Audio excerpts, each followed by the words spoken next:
Well, good day, everyone.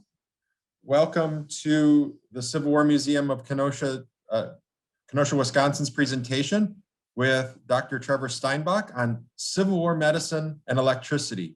My name is Doug Dahman. I'm the educational coordinator here at the museum. We're very glad to have Trevor back with us. He's been a longtime contributor to our museum and has done numerous presentations with us. So we're excited to hear what he has to say today about this new topic, Civil War medicine and electricity. Now, Dr. Trevor Steinbach was born in Peoria, Illinois, and has lived in Batavia, Illinois over the past 35 years. Trevor's educational degrees include a doctorate and 2 master's degrees from National Louis University in Evanston and a postgraduate certificate in museum studies from Northwestern University. Trevor is currently president of the 17th Corps Field Hospital, Inc., and his monthly column for the Civil War Courier on Medicine is starting its 14th year. He's a former high school history and English teacher and retired elementary school principal in the Genoa-Kingston School District in Genoa, Illinois. In retirement, he is currently a part-time technology Google coach for multiple school districts in Northern Illinois, but his chief avocation is Civil War medicine. Trevor, thank you so much for returning to join us again today, and we look forward to your program. Well, thank you. We're going to discuss an area that most people have no idea actually happened during the Civil War, and that is the use of electricity. So here's kind of what we're going to go over today.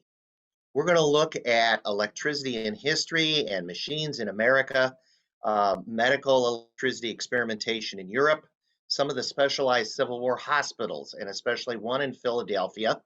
We're going to look at Dr. Mitchell, Dr. Morehouse, and Dr. Keene. Dr. Keene is a fascinating person after the Civil War. He actually treated 3 U.S. presidents. We're going to look at some of the cases that came out of the Civil War and what they did. We're going to look at Mitchell's son, who did a follow-up study on his actual father's patients from the Civil War. And we're going to see what medicine has done with electricity just a little bit post-Civil War. So that's kind of the overview of what we're doing. Let's start out with history and electricity. This is an interesting picture. It's a satirical illustration by a British doctor, George Cruikshank, who experimented with electricity, patients then receiving fashionable treatment of electric shock. And if you kind of look through the group of them, most of them are getting some kind of treatment in here. Let's go back in history, and that is in 1675. Otto van Gulik starts working with static electricity charges, and that's really where we start to see the use of electricity. He's looking at charges that repel each other and charges that attract each other, and is demonstrating this actually in Holland. Now, we then move up to 1745, and Christian Kranzenstein, he starts the first static electric treatments. So we don't really have power except for static electricity at this time. He's experimenting with it on how it affects the human pulse and respiration. And he's also trying to see if electric charges could heal certain neurological disorders at this time. Our next person is in 1791, which is Galvani, and he is the person who actually discovers direct current. He's the one who does all of the experiments on dead frogs. You probably have read about something about Galvani in your books on biology. He discovers that the muscles of dead frog legs twitch when struck by an electric spark. And he believes that this animal electricity comes out of the pelvis of the different animals. So he's the first one who's actually performing experiments. You can see from the picture there, he's got his probe and his set of frog legs. Alessandro Volta, and you probably heard of volts, right? He's the one who starts with the first battery. Volta proved that electricity could be generated chemically and debunked the theory that electricity was generated solely by living things. Now we have figured out that we can create our own electricity.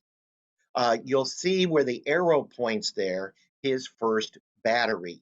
It's cells where you have zinc, copper, and their brine-soaked paper in between, or cloth, or cardboard, and he actually has a very crude battery at this time.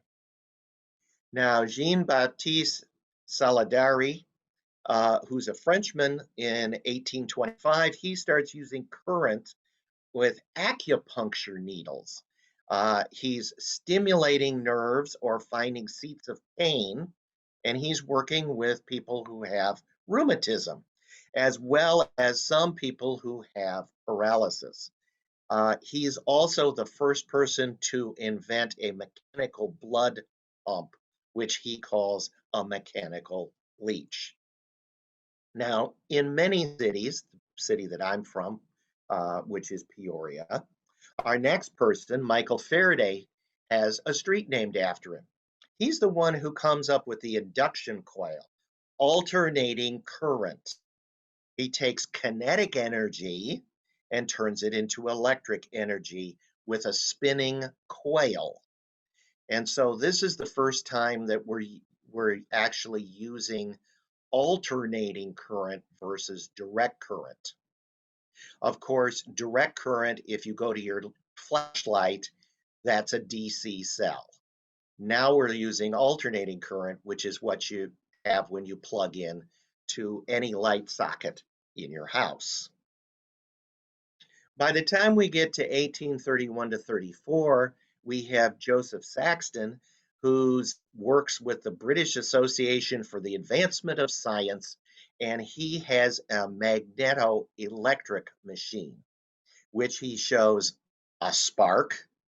He actually gets water to break down into its chemical elements. He does a light between two charcoal points, and he's the first person to be able to create a rapid series of very intense electric shocks. During this same time period, if we go back to France, Hippolyte Pixii, that's how the name is pronounced, built an early form of alternating current generators based on some of the ideas that Faraday came up with. And you can actually see there in the corner his generator. We also have people within the church working on electricity. By 1836, we have Father Nicholas Callahan in Ireland. He is actually doing a coil powered by batteries. And so he is creating high voltage alternating currents from a low voltage direct power supply.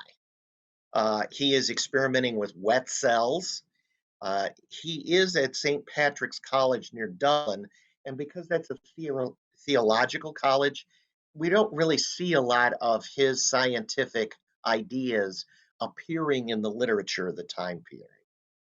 Now let's go on to the United States. What happened with electric machines in America? Well, the heyday of American electric machines is really 1870 to 1920. This is where you're doing electric treatments by physicians, which were called electricians. That sounds familiar. Electrotherapists,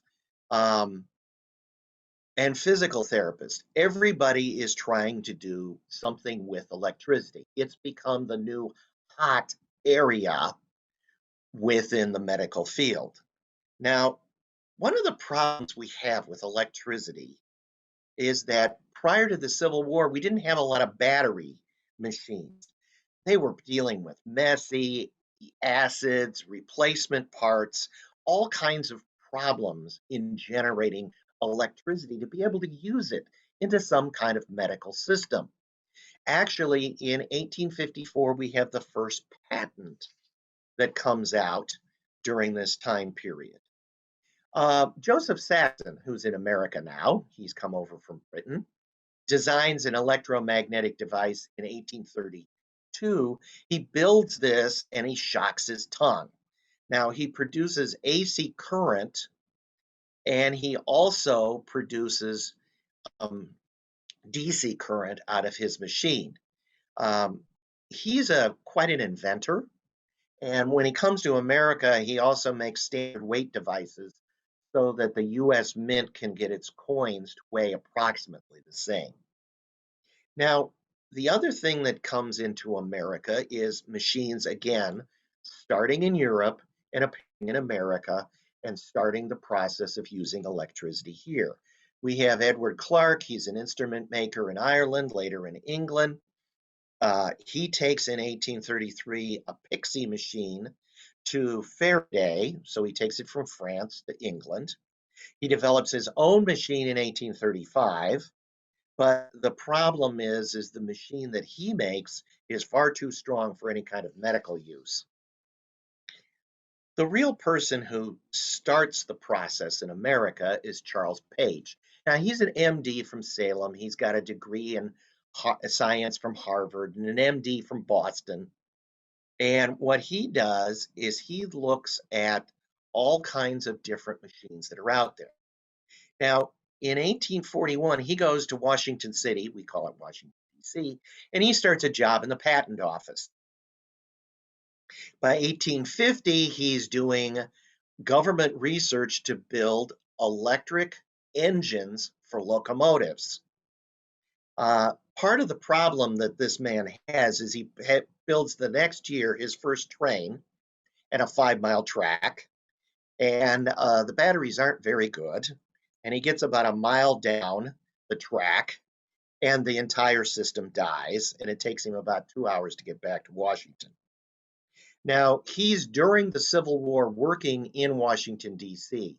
In 1863, a mob of soldiers breaks into his lab and destroys it, and by the end of the Civil War, he dies. But what we have is we have Page and Davis, Daniel Davis Jr. from Boston, working on the concept of electricity during this time period between 1837 and 1852.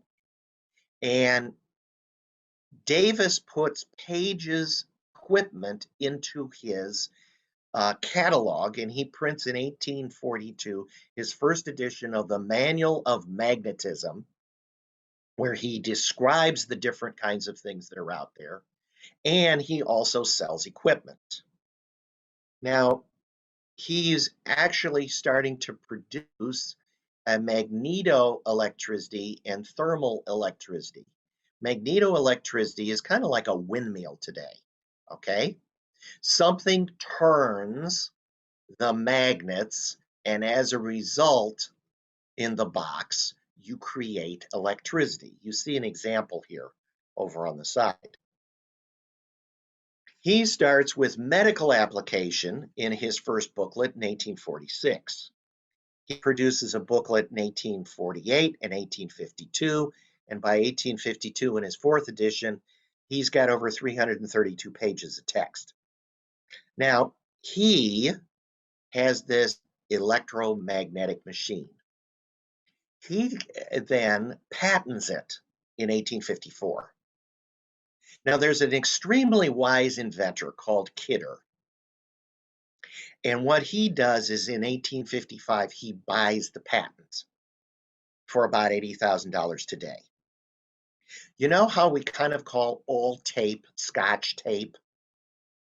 Well, from now on, most of your electric machines in America are going to be called Kidders, because he's the one who really goes out and sells the concept and mass produces these machines in America. So, you might see patents on machines in the 1870s, but the first real patented machines, I actually own one of these, is from 1854, and Kidder. We also have during this time period another person, Benjamin Pike, and he starts to manufacture medical electric batteries. And he puts out a catalog and a machine in 1848 and 1852. He's also selling microscopes and magnets and electrical apparatus and telegraph instruments and all kinds of other things. Here's Kidder. Kidder works with the brother of Davis and builds in 1854 the first Davis-Kidder magnetoelectric machine. Now, this one again, you're turning a crank to generate electricity. But this is one of the interesting machines that's fairly easy to find post 1854 copies of. You can always figure out that it's a very early Kidder machine because it had a bone handle that you'd turn. We also have Thomas Hall, and he buys his business from Page in 1854 and starts the Palmer Hall Company. Now, we'll find information about this later when we're using it during the Civil War. He features a lot of designs of Page in his catalog. We're also producing at this time cells, and you can see on the right-hand side there, this is the Shank cell, which basically takes Alessandro Volta's volcanic pile, the plates arranged, and instead of doing it vertically, he's doing it horizontally, and he gets 10 cells in a battery, and he's now producing an increased current. Father Callahan makes more modifications on this same system. We also have, during this time period, people in America writing booklets. We have W.R. Wells, who's writing a booklet in 62, and S.M. Wells in Wisconsin in the late 60s is preparing a guide for electropathic with home practice hints for care of the sick, treatment of disease, and use of electricity. So again, electricity is that hot item that we're seeing at this point. Okay, so what happens next? We do have more and bigger batteries being produced. You can see the Pike batteries here, where you're, again, producing multiple cell batteries. We then return to Europe from a medical point of view. The medical electricity experiment in Europe is in the 1850s. At the same time, we're developing devices in the United States. Now, we have two people who are really doing this in the United States, okay? And as a result of this, what we're seeing is we have Duchenne on one hand, and the French system, and Rimac and the German system on the other side. The difference between this is using alternating current and direct current in different types of ways in medicine. The Duchenne system puts the electricity on the muscle you want to affect. The Rimac system puts the electricity on the motor nerve you want to affect. So one is affecting muscle and one is focusing on nerves. One of them is using alternating current, one of them is using direct current. There's a big difference between the two of them. Now, Guillaume Duchenne, as his name is pronounced, is out experimenting, and you see what he's doing.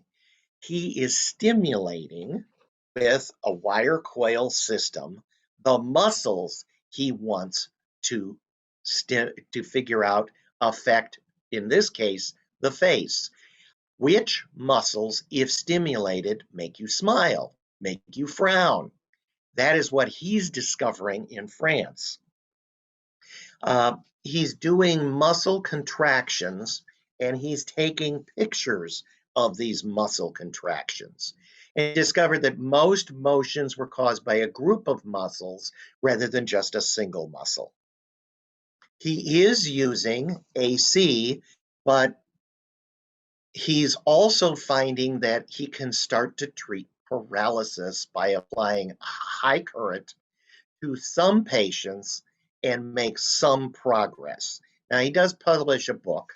He delivers the system with a moistened sponge and then electrodes to those specific muscles. His book looks like this, The Mechanism of Human Facial Expression. And you can see all of the different pictures that he has that he's published in his book in 1862. How are we doing this now? Well, we also have Rimac in Germany saying it's better to hit the nerves than the specific muscles, and he's using the direct current system. What he does is he publishes a lot of illustrations that actually point to the specific spots that you need to hit to stimulate different kinds of muscles.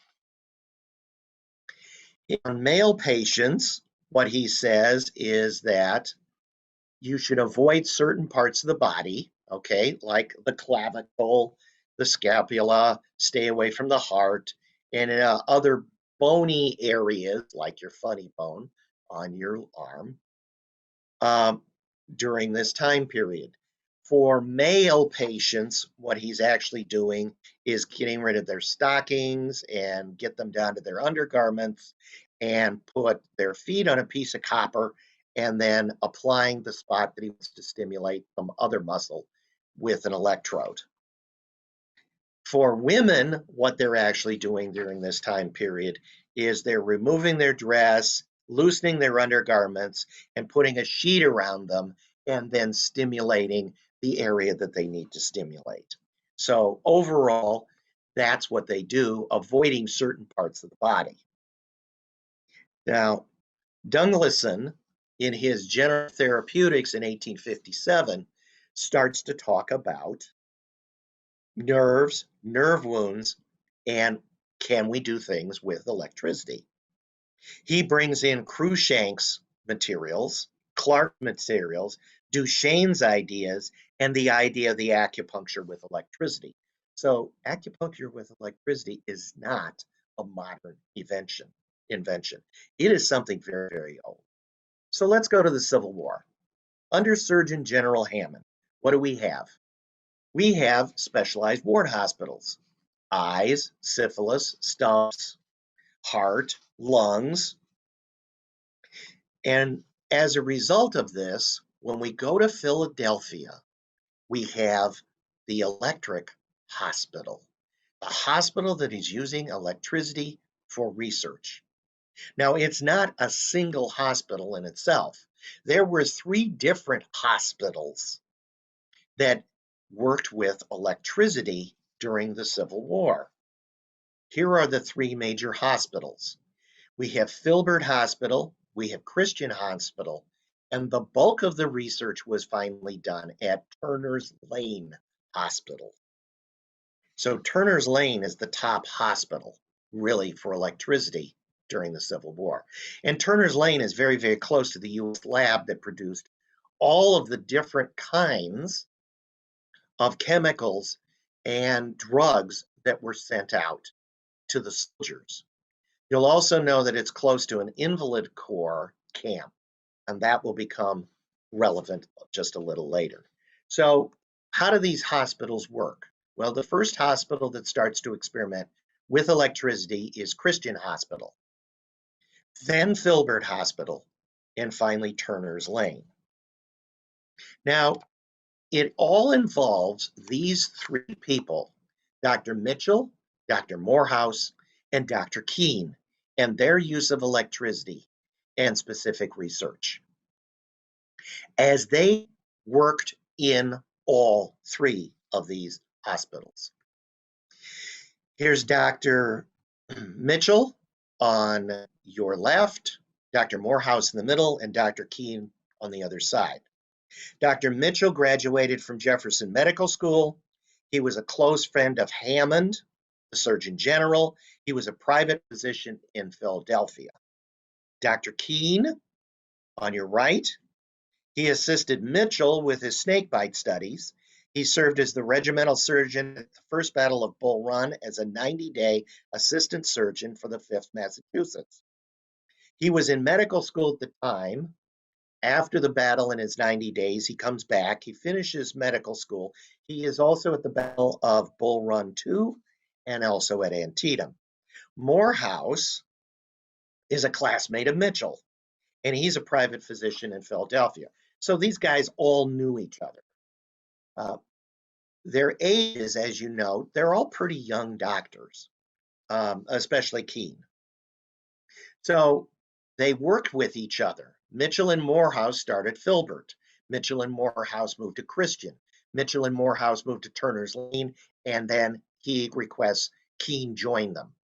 So these are what we call the neurological triad of Civil War medicine. What's interesting at Filbert is that Mitchell uses his connections to do patient exchanges. He really doesn't want to be treating as an acting assistant surgeon. And by the way, all of these guys were acting assistant surgeons. They were contract doctors. He doesn't want to treat measles cases and uncomplicated wounds. So he horse trades patients for patients that have pain or seizures or something that he might be able to treat with electricity. And of course, most doctors, they don't want those patients. They really want the easy cases, especially if you're a contract surgeon. So this is Turner Lane Hospital, which is on the outskirts, except by streetcar, of Philadelphia. We do actually have a picture of what the inside of one of the wards of Turner Lane Hospital looks like. These are the only two pictures that are available at this point. Now, he is not the head doctor, okay? But what we have during this time period is we have Dr. Robert Christian, who's the surgeon in charge. And these three contract doctors work under him at Turner's Lane. So Turner's Lane becomes the hospital for, quote, diseases and injuries of the nervous system. And that's how Dr. Weir Mitchell refers to it in his 1870 book. So Turner Lane opens in the summer of 1863. It's a pavilion hospital. That means it's built around a spoke system. They are studying neurological disorders. Supposedly they have 400 beds. By December, they've got a little over half filled, okay, with some vacancy. The triad of Mitchell, Morehouse, and Keene, acting assistant surgeons, turned 2,000 pages of their notes into gunshot wounds and other injuries of the nerve, which is one of their first major publications. Now, this is a new technique. So each one of these doctors also has a subset that they're working with. Keene works with malingerers. He's trying to figure out if this soldier really has a nerve problem or the person is faking it. Morehouse works with epilepsy. Mitchell works with damaged nerves in arms and legs primarily. We also have one other specialist at this hospital, and that's Dr. Jacob Mendez da Costa. He has a ward, and what he's looking to work on is what we call soldier's heart or irritable heart, or today he's working with patients who have PTSD. They're doing studies of what happens. Previously at Christian and Turner's Lane, what they're doing is they're looking at all kinds of different areas, including paralysis, stump disorders, atrophy of muscles, spasm movements, all kinds of things that deal with nerves and electricity. So they're doing all kinds of new techniques during this time period too. Douching, which was the care of the sergeants of the Invalid Corps, and we're going to come back to that. We're using electricity. We're using hypodermic medications during this time period. They actually gave over 40,000 hypodermic medication injections a year without any incidents. And they kept a lot of notes on that. Most of that was for pain or problems with stumps. And like, for example, the person feeling nerve pain out of a hand that was no longer there, and they were using morphine. They actually bought 20 of these electromagnetic machines through the Surgeon General's office. So this is how they were doing the actual electricity. They thought about using Duchesne's machine, but the problem was it was a nitric acid battery and it was very, very messy and a lot to clean up. So Mitchell says in his book that they went to the hand crank electric machines because they were the best for private practice, they could be looked after, and they were easy to clean. And in the United States, we really didn't have very good batteries. And the ones that you were going to import from France, that way, way too costly for what they were going to do. So they got the good electromagnetic instruments in which the armature was rotated clockwork. So what you're doing is you're sitting there with a machine like the one you now see, and you are cranking that handle for somewhere between 10 and 20 minutes to actually give a shock treatment to a nerve area. So they used the Nerf machine, the Neff machine, and the Hall machine. One was made in Philadelphia, one was made in Boston. They weren't actually using Kidder devices. How did they use these? Well, they had all kinds of different devices. So if I'm going to do something with your foot, you can see the galvanic slipper here. I'm going to hook up the electrode to one end by your toes. I'm going to take the other end to complete the circuit and put it in the muscle area that I want to stimulate. They designed all kinds of instruments. So they had them with sponge handles, they had them with solid metal pieces, every kind of thing you can think of that was available to attach and stimulate the body was actually used during this time period. And they had everything from flat sponges to womb directors. They also had Hall's hard rubber sponge cup. You could hold it in your hand, you wouldn't get shocked, but the person would get shocked, and that sponge, of course, was wet. They also had all kinds of other items. So this is an example of Hall's universal handles to hook up to your machine, and it only costs at that time a whole $6. Again, some more different items that they would have used at Turner Lane, and you could even stimulate the scalp. Now, I don't know if it did anything for hair loss. They weren't working on hair loss, but they did have a scalp director. Treatments, 5 minutes to 25 minutes. It depended on the constitution of the patient. How sick was the patient? What was the nature of the disease? And also, what was the state of the atmosphere? Because weather affected the production of electricity with these boxes.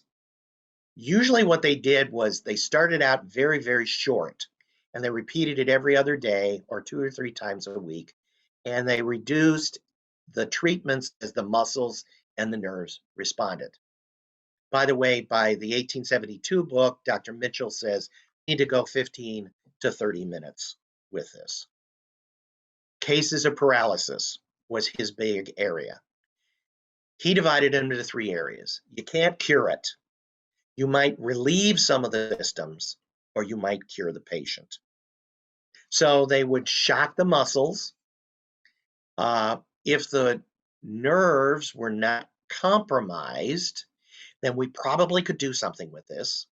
And they would examine the patient to start out to see if the patient could actually improve by stimulating those areas. And the chances of success was basically assessed. When a nerve is damaged, then these are the kinds of things that they would see. Paralysis, patient couldn't move it. Loss of muscle tone, couldn't contract it, couldn't move it. It was atrophying. Maybe it was in a contracted method where the muscle was frozen. And then you had the patients that had total paralysis. Everything was gone. They would do the treatments, and if you didn't get any kind of response, then you're probably not going to be able to restore those nerves. So they understood concepts of nerves only up to a certain point. Now, in 1864, in March, remember that they started at Turner Lane right after the Battle of Gettysburg in 63. They write their first book, and it's Reflex Paralysis, and it only talks about roughly 7 cases. So what are some of the things that they were finding? Well, here's an example. Here's Morgan Emery. They're doing a treatment to his arms. Douche at this time is heavy muscle stimulation by someone else using their hands. Okay, they're working on passive motion. They're treating this person. He had fallen from his horse. And what they find is that 30 days later, they were able to help the person and he was able to return to duty. Okay, the douching of wound in 1863, it's hot and cold water sponging. It's as hot as you can and as cold as you can do it. It's 2 to 3 minutes, alternating between. They actually were dropping water from a 50-foot drop on a part of a body, and they were stimulating those muscles. Sometimes they were stimulating those muscles by rubbing them, kind of like you get massage therapy today. Here's another example, Captain Strimble.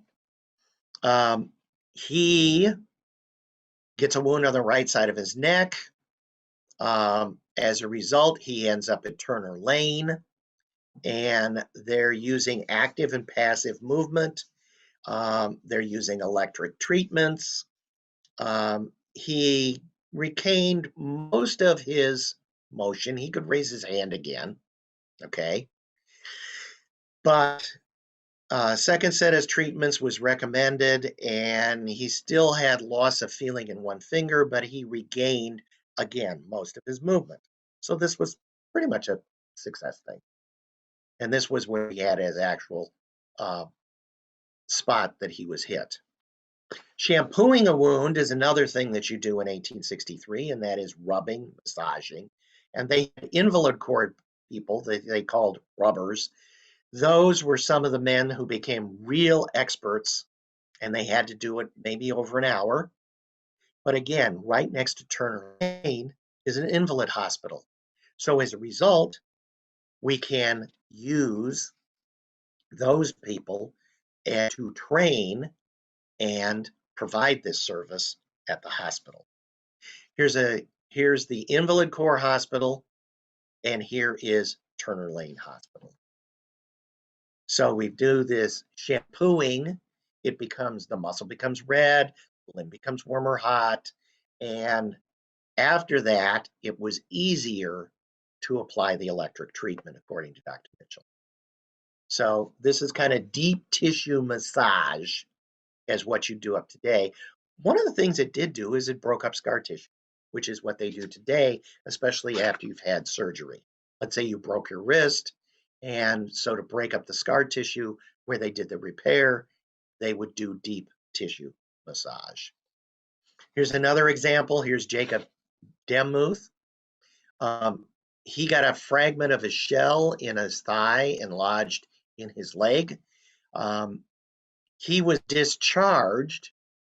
He had a good left arm, but his legs were still weak and he walks with a shuffle. But they did use electric stimulation for 2 months to try to stimulate the muscles. Part of the problem he had was he was Swiss German, and the language barrier was part of a problem here. They did use strychnine, okay, on those muscles also, which of course you have to be very, very careful of because it is a colorless poison.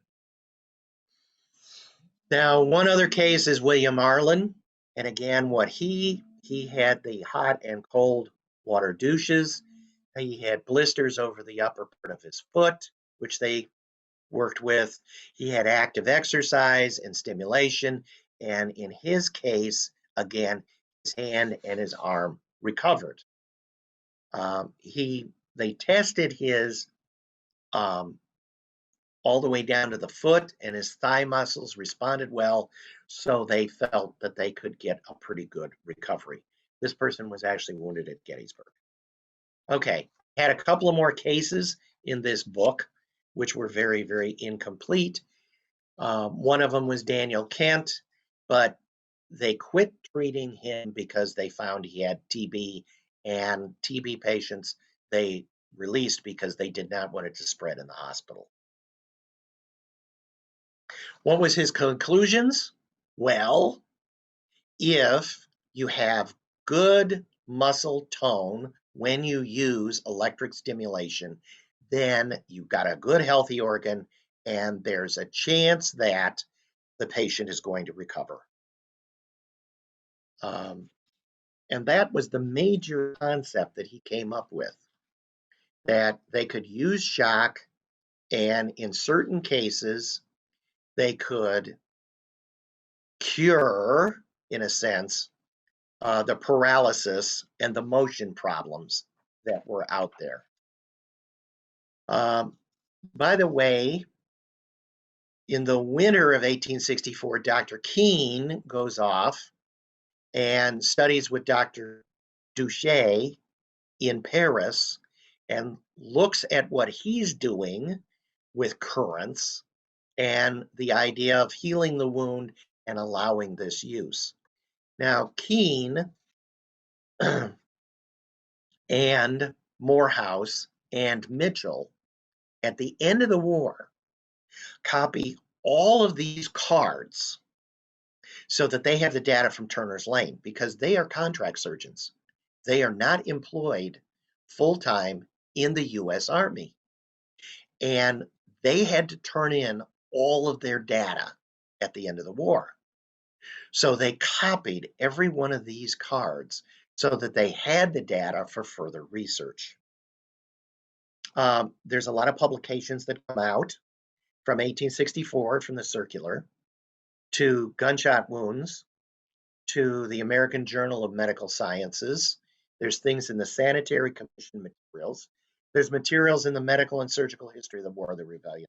And then there's the Injuries of Nerves and Their Consequences, which is written during this time period. Now, Dr. John K. Mitchell, Mitchell's son, follows up his father's research, which is really interesting because he's out to find patients that actually were treated by his father at Turner's Lane in 1863, 1864, 1865, and find out what's happening them in the 1890s. So he's tracking them down.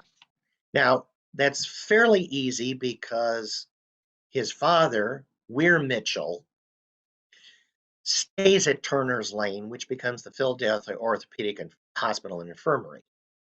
His son comes and works for them. By the way, the person that the arrow is pointing to is Dr. Weir Mitchell in 1870.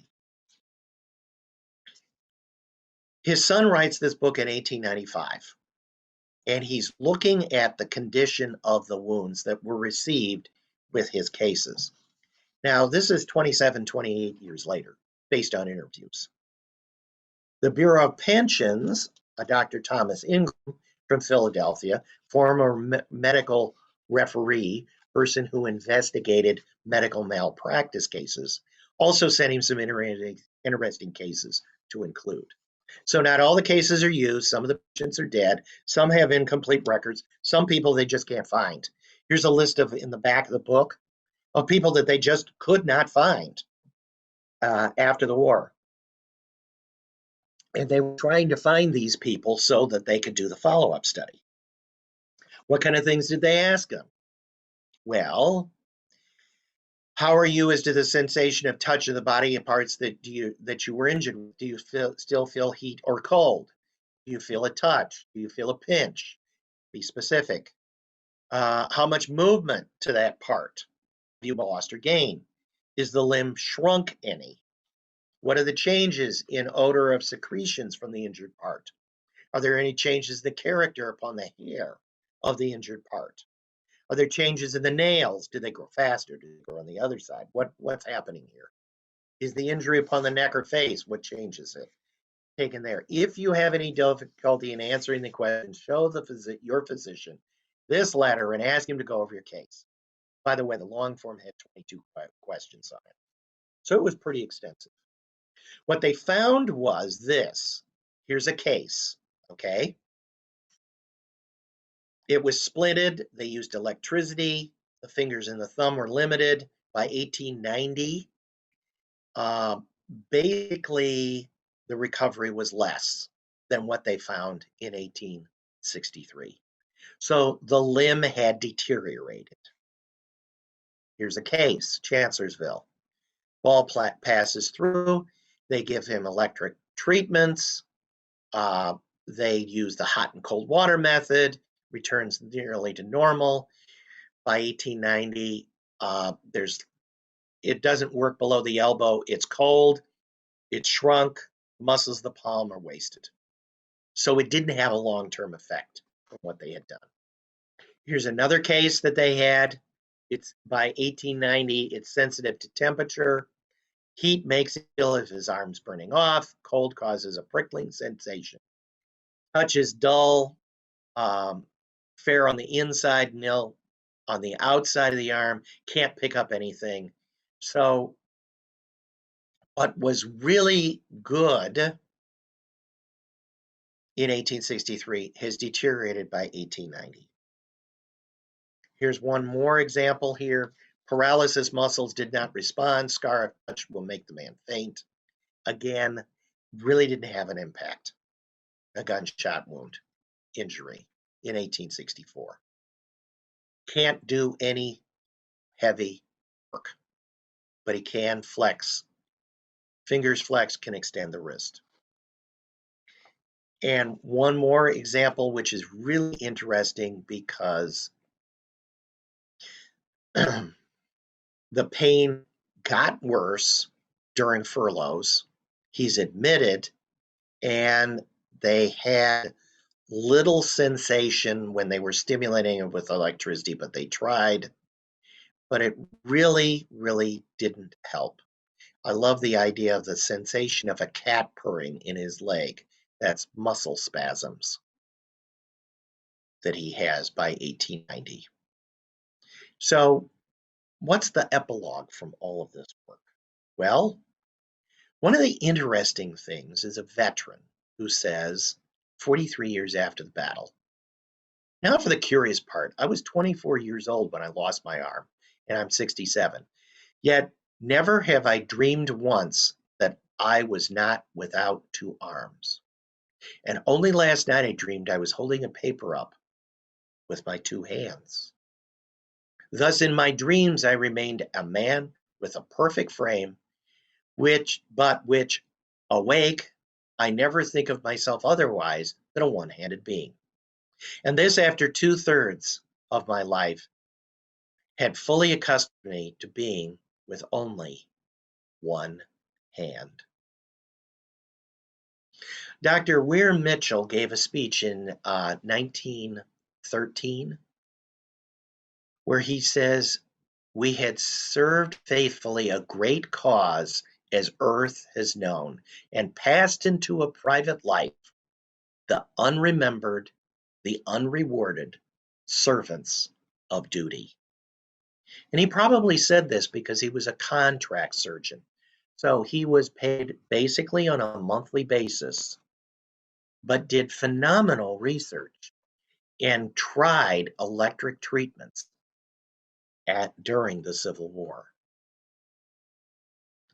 What is very, very sad today is that Turner Lane Hospital, where all of this electric experimentation took place, there's no monument in Philadelphia and not even a marker.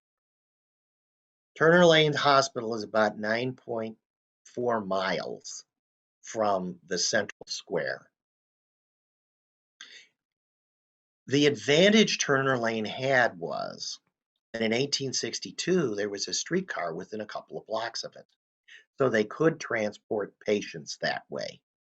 By 1875, post-war, where it is being used as the orthopedic hospital, there's a streetcar that's now coming very, very close to that. This is the exact spot on the city map where Turner Lane would have been, on Turner's Turnpike. This is Turner Lane Hospital today, housing units inside the city of Philadelphia. No plaque, nothing. For all of the experimentation and all of the work of electricity that happened there during the war. Now, S. Weir Mitchell goes on to put out tons of publications. All of these publications are still available today. He is not only an author, he writes novels, but he also writes medical pieces during this time period, starting with his injury on nerves and throughout his life. You can look him up and find many of his books available on Google Books for free. Dr. Keene, he goes on to treat 3 presidents. He is one of the team that takes out the cancerous growth in the mouth of President Grover Cleveland in a secret operation on a boat in the middle of the Hudson River in 1893. He is consulted on Woodrow Wilson when he has 2 of his strokes. Notice the dates of these strokes. It's clearly before he's president, in 1896 and 1906. And his last president is FDR in 1921, where he's treated the 3rd day after his paralysis. Now, Dr. Keene thought it was a blood clot. They did finally figure out that it was polio. He is also the only surgeon doctor to serve both in the Civil War and World War I. He was a contract doctor in the Civil War. He was a major in World War I. Remember, during the Civil War, he's only 27. And that gives you a really good idea about Civil War medicine and electricity. A fascinating topic, a fascinating area that we just don't think of. The work that was actually done by Weir and Mitchell and Morehouse, you can go into any hospital today and they can take out a TENS unit and stimulate your muscles. The same concept that Weir and Morehouse and Keene were using from 1863 to 1865. Thank you. Well, thank you, Trevor, for sharing this very interesting and for most of us probably unknown aspect of Civil War medicine. Just a quick question. Did you find a lot of these cases, were they listed in the medical and surgical histories of the war or the rebellion? Were they keeping track of these in those publications, and were they published there after the war? There were some that were published there, but the major way that you find these cases is you go to Weir's, Silas Weir Mitchell's book, Circular Number 6. And then you go to his book on nerve injuries that's written in the 1870s, where he is taking the case cards that he has copied and using that data in his book there. And then you see the repeat of the cases with his son's follow-up studies. There's not a ton of materials that are available. There is some of the case cards available in Pennsylvania, okay, at Emory University because of the medical school. But unfortunately, all of the cases that Morehouse did, he kept his cards at home and he had a house fire and all of his data burnt after the Civil War. So we do have some good cases that are available. We probably could find more if there was a way to go to the National Archives and be able to figure out specific soldiers who were treated at Turner Lane Hospital and then look at their pension records. But that would be a lifetime search. Well, thank you so much for doing this for us today. And we look forward to hosting you and the 17th Corps Hospital back at the museum, hopefully sometimes very soon. Well, thank you.